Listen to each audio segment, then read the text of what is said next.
VVI question है Faraday law. Faraday law,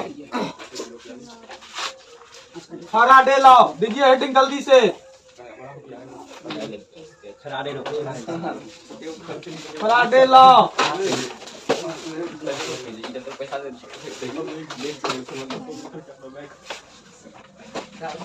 Faraday law जल्दी से हेडिंग दीजिए।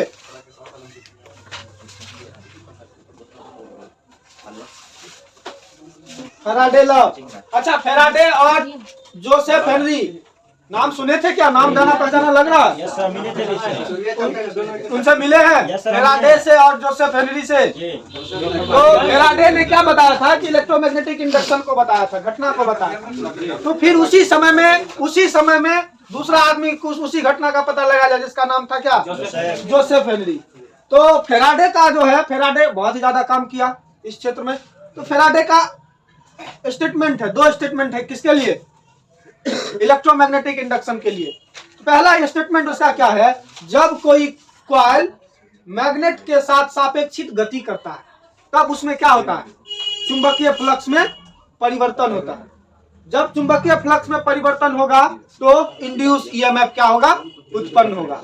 ठीक है, इंड्यूस ईएमएफ उत्पन्न होगा। और यह किसके? दूसरा, यह फर्स्ट स्टेटमेंट है कि जब कोई कुंडली किसी चुंबक में सापेक्षित गति करती है तो उससे संबद्ध मतलब लिंक्ड मैग्नेटिक फ्लक्स में परिवर्तन होता है, जिसके कारण क्या उत्पन्न होता है? इंड्यूस ईएमएफ प्राप्त होता है। ये किसका नियम, ये किसका स्टेटमेंट है? फैराडे का। फर्स्ट स्टेटमेंट फैराडे का है कि जब कोई कुंडली चुंबक के साथ सापेक्षित गति करती है तब उससे संबंध मतलब लिंक्ड चुंबकीय फ्लक्स में क्या होता है? परिवर्तन होता है, जिसके कारण इंड्यूस ईएमएफ उत्पन्न होता है। समझ में आई बात या नहीं आई? समझ में फर्स्ट स्टेटमेंट बात नहीं समझ रहे हैं? देखो चुंबक, मान लो ये चुंबक है, इसके बीच कोई आर्मेचर को हम लोग क्या कर रहे हैं? आर्मेचर को घुमा रहे हैं। जब हम घुमाएंगे तो इसमें क्या होगा? इसमें घुमाएंगे तो इसमें इससे तो संबंधित होगा मैग्नेट चुंबकीय फ्लक्स, मतलब चुंबकीय क्षेत्र लाइन तो होगा, और इससे गुजरने वाली चुंबकीय क्षेत्र लाइन में क्या होगा? परिवर्तन होगा।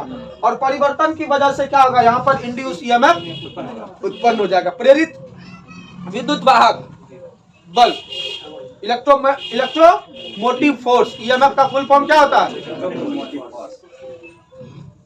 नहीं मालूम था? चलिए इसका फर्स्ट स्टेटमेंट लिखिए जल्दी से। फर्स्ट स्टेटमेंट,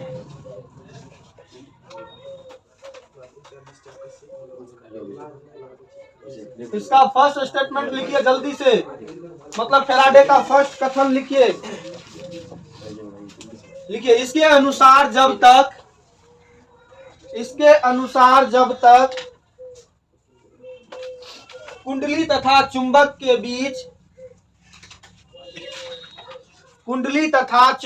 बीच सापेक्षित गति होती है, कुंडली तथा चुंबक के बीच सापेक्षित गति होती है,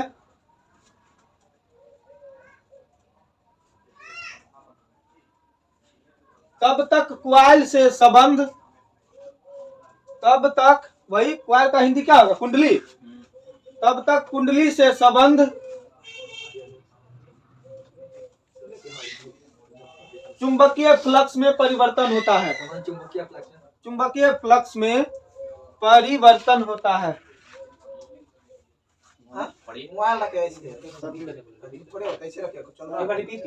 चुंबकीय फ्लक्स में परिवर्तन होता है, सापेक्षित गति होती है। तब तक कुंडली से संबंध चुंबकीय फ्लक्स में परिवर्तन होता है और इंड्यूस्ड ईएमएफ उत्पन्न होता है। इंड्यूस्ड ऐसे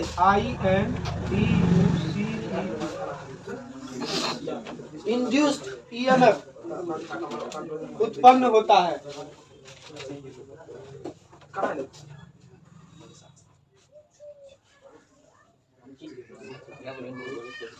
देखिए ये तो इसका फर्स्ट फ्लक्स में परिवर्तन होता है, उसके बाद सर फ्लक्स में परिवर्तन होता है, लिख लिए।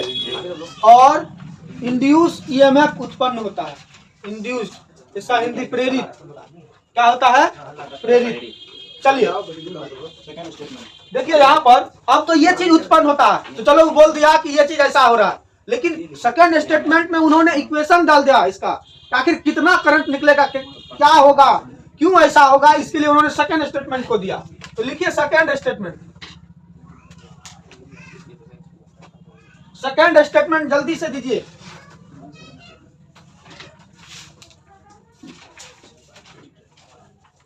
देखिए सेकंड स्टेटमेंट क्या कहता है कि इसके अनुसार इस कॉइल में परिवर्तन जो हो रहा है, किसमें? ईएमएफ में, तो उसमें जो उत्पन्न ईएमएफ हुआ, उसमें परिवर्तन कौन कर रहा था?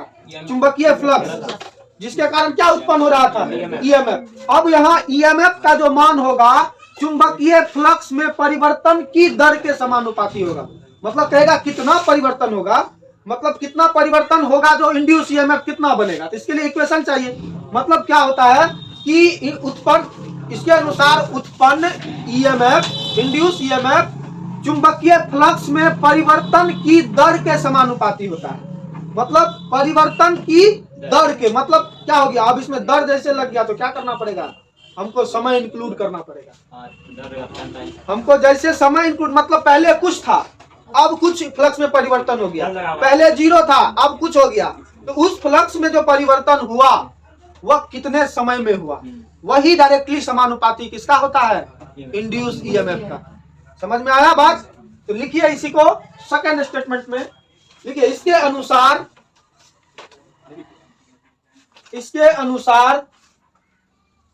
किसी कुंडली में इंड्यूस ईएमएफ का मान, किसी कुंडली में इंड्यूस्ड ईएमएफ का मान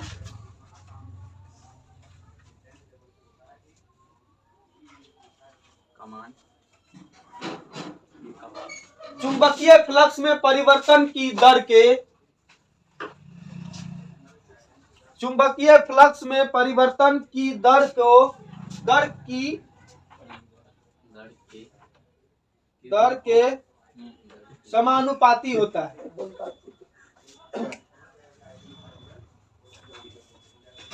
पैराग्राफ चेंज करके लिखिए, इस नियम से हमें इंड्यूस्ड ईएमएफ का परिमाण ज्ञात होता है। इंड्यूस्ड आता है लिखने दे कि नहीं आवे छे रे? ईएमएफ का परिमाण मतलब मैग्नीट्यूड ज्ञात होता है।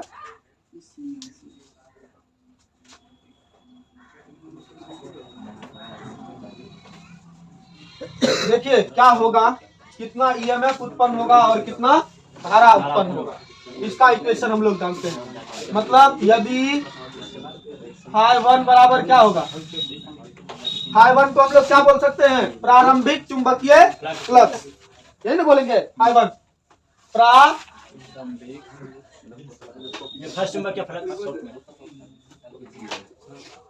चुंबकीय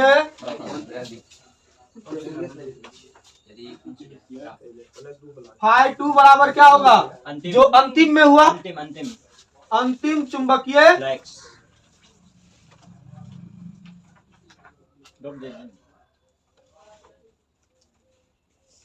ठीक है। उसके बाद E बराबर क्या होगा, इंड्यूस्ड ईएमएफ। कब, मतलब इंड्यूस ईएमएफ, किसी कुंडली में इंड्यूस ईएमएफ का मान जो होता है वो डायरेक्टली प्रोपोर्शनल किसका होता है? चुंबकीय फ्लक्स में परिवर्तन की दर। मतलब अंतिम में से किसको घटाना होगा? प्रारंभिक को।